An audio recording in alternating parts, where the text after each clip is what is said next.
कभी कभी कोई घटना मनुष्य के जीवन की सारी योजनाओं को तोड़ देती और मनुष्य उस आघात को अपने जीवन का केंद्र मान लेता। पर क्या भविष्य मनुष्य की योजनाओं के आधार पर निर्मित होते हैं?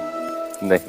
जब मनुष्य जीवन में किसी एक चुनौती को, एक अवरोध को अपने जीवन का केंद्र मान लेता है, अपने जीवन की गति को ही रोक देता है, तो वो अपने जीवन में सफल नहीं बन पाता और ना ही सुख और शांति प्राप्त कर पाता।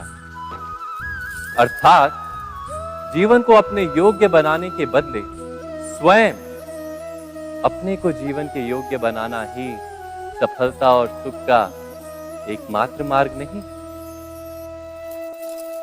स्वयं विचार कीजिए, कभी कभी कोई घटना मनुष्य के जीवन की सारी योजनाओं को तोड़ देती और मनुष्य उस आघात को अपने जीवन का केंद्र मान लेता। पर क्या भविष्य मनुष्य की योजनाओं के आधार पर निर्मित होते हैं? नहीं।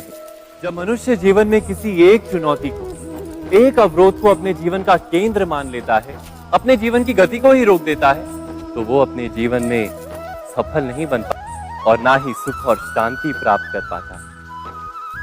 अर्थात जीवन को अपने योग्य बनाने के बदले स्वयं अपने को जीवन के योग्य बनाना ही सफलता और सुख का एकमात्र मार्ग नहीं।